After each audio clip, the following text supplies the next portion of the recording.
میں خاص بات آپ کو بتا دوں، کوئی عمل اور کوئی عبادت دنیا کی ایسی نہیں جس کا قبول ہونا حتمی اور یقینی ہو اور قطعی ہو۔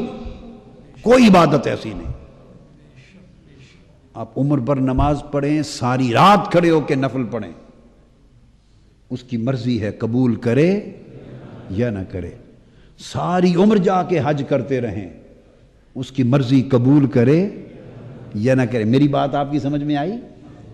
زکوٰۃ دیں، صدقہ خیرات کریں، اس کی مرضی قبول کرے، وہ مالک ہے۔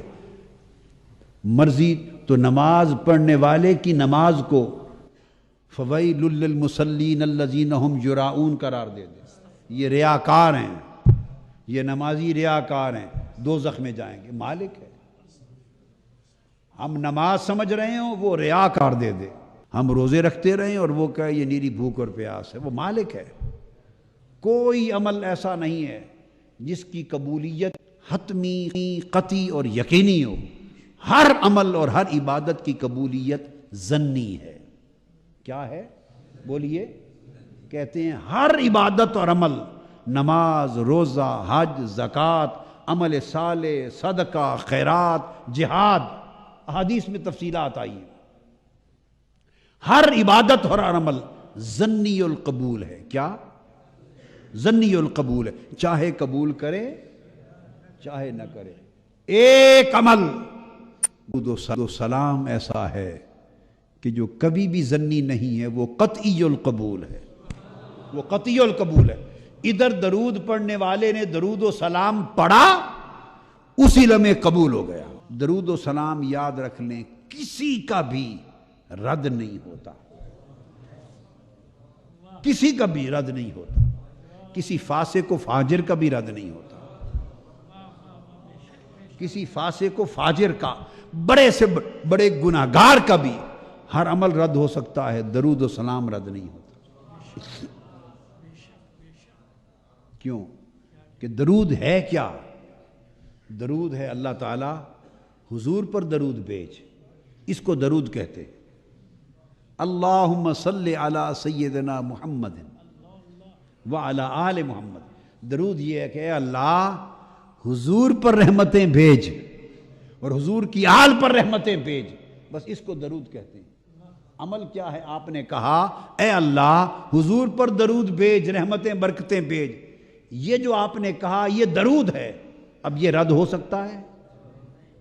وہ تو کہتا ہے تم پیدا نہیں ہوئے تھے، میں تب سے بھیج رہا ہوں اور بھیجتا رہوں گا، میں بھیجتا ہوں۔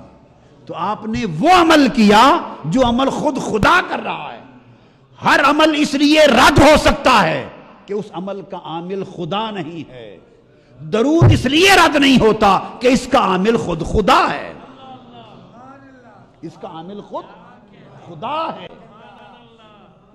اس لیے یہ قطعی القبول ہے، قطعی القبول۔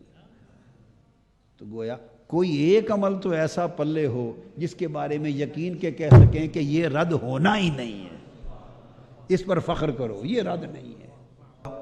تو ہمیں فرمایا، آقا علیہ السلام نے ہمیں فرمایا، حکم دیا اللہ پاک نے کہ درود بھیجو میرے مصطفیٰ کی بارگاہ میں۔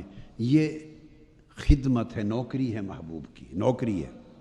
اور اس کا جواب آقا علیہ السلام نے 7 ارشاد فرما دیا۔ فرمایا من صلی علیہ واحدۃ صلی اللہ علیہ بہا 10 مرات۔ جو مجھ پر ایک بار درود بھیجتا ہے، اللہ اس پر 10 بار درود بھیجتا ہے۔ اب اس میں ایک اور تیسرا نقطہ بڑا توجہ طلب ہے۔ تیسرا وہ یہ کہ ہمیں جب حکم دیا اللہ پاک نے کہ یا ایھا الذین آمنوا صلوا علیہ وسلموا تسلیما، ایمان والو حضور علیہ السلام پر درود بھیجو اور سلام بھیجو، ہمیں حکم دیا نا کہ تم درود بھیجو۔ جب یہ حکم دیا جائے کہ درود بھیجو، جب اس نے حکم دیا کہ میری عبادت کرو، میری عبادت کرو، میری نماز پڑھو، تو آپ کھڑے ہوتے ہیں اور آپ نماز میں الحمدللہ پڑھتے ہیں اور کہتے ہیں ایاک نعبد و ایاک نستعین۔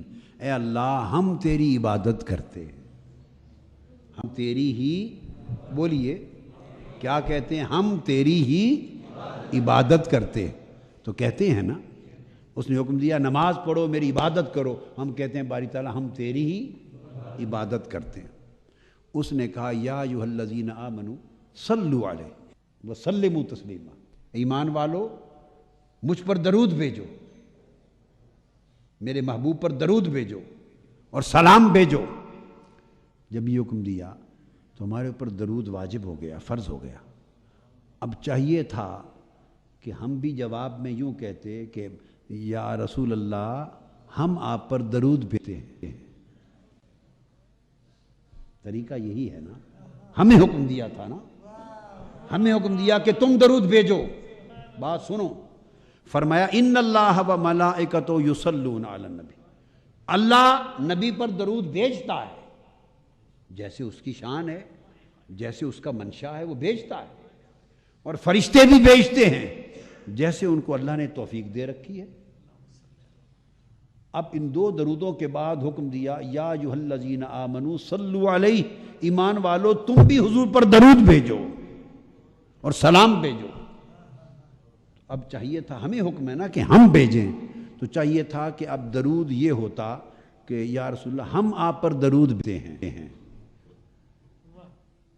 انا نصلی علیک یا نبی اللہ، نحن نصلی علیک یا رسول اللہ.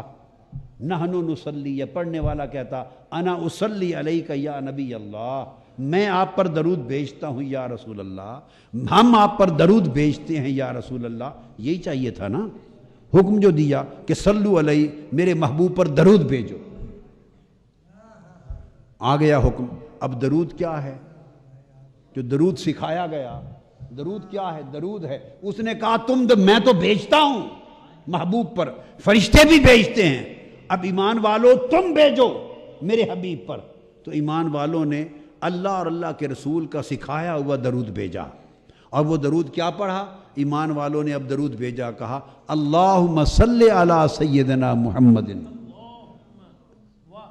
جب درود بھیجا ہم نے تو ہم نے کہا باری تعالیٰ تو درود بھیج حضور پر. اس نے کہا تم بھیجو، اور ہم نے درود بھیجا. کیسے؟ ہم نے کہا باری تعالیٰ تو درود بھیج. کبھی ادھر دھیان گیا اس نقطے پر ہیں؟ یہ کیا ماجرا ہے؟ وہ تو خود بھیجتا ہے، فرشتے بھی بھیجتے ہیں.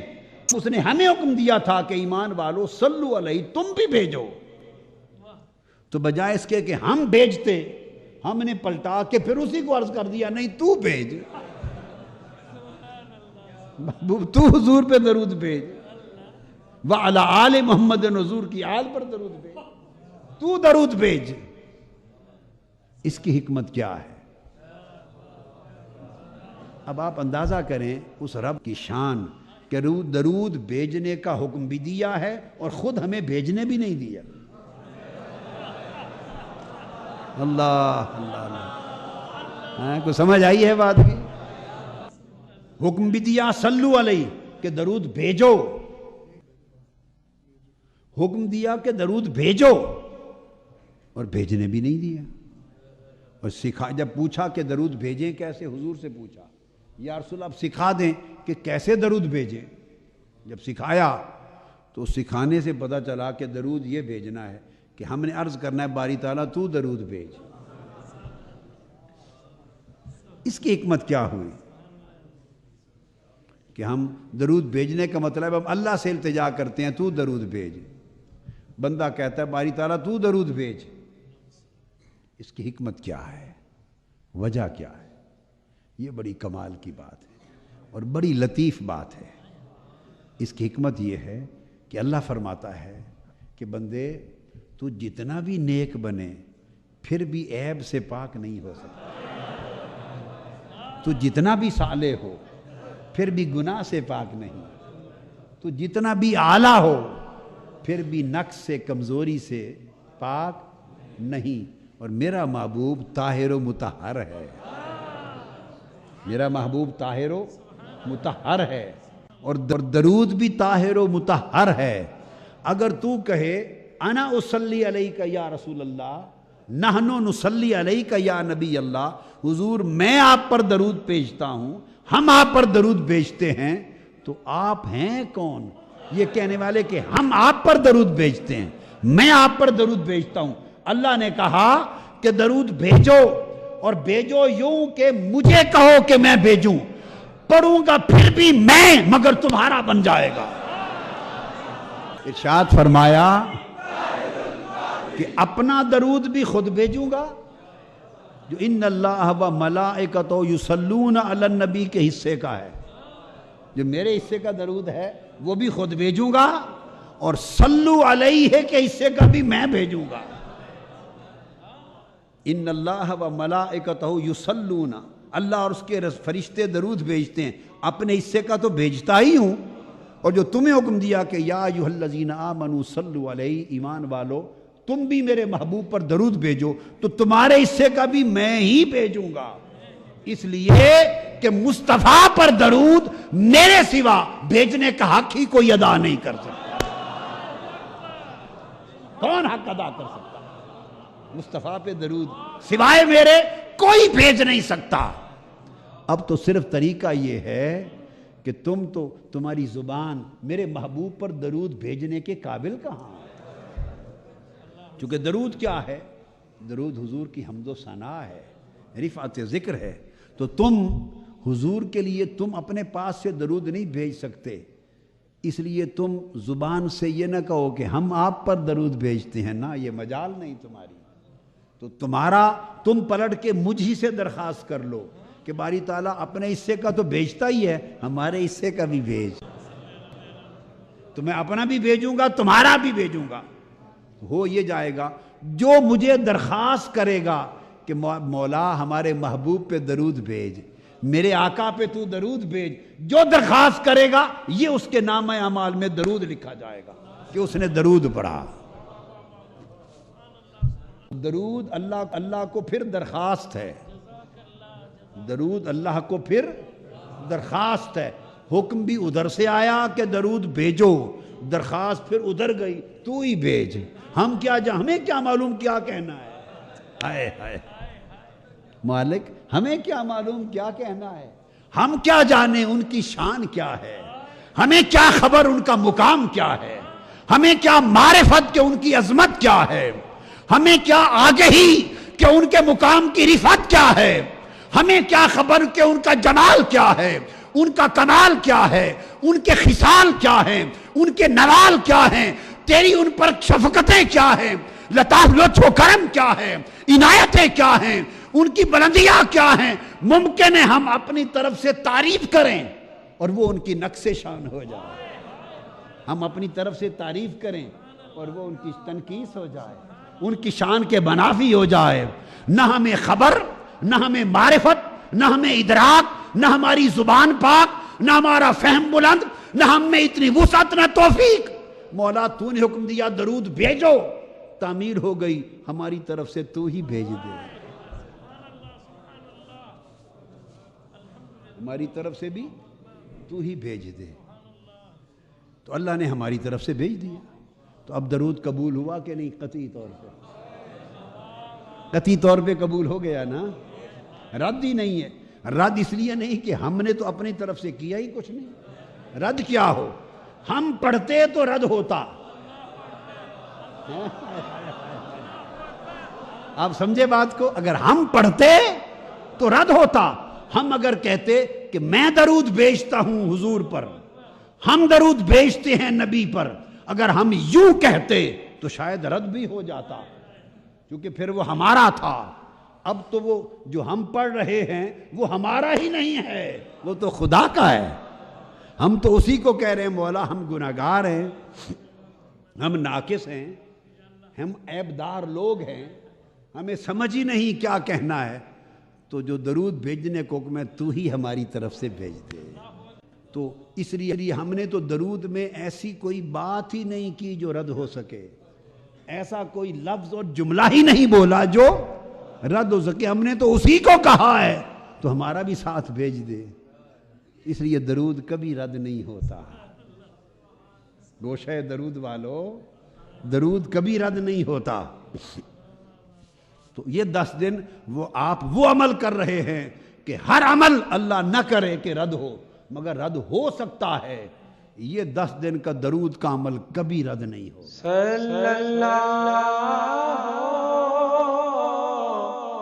علیہ وآلہ وسلم۔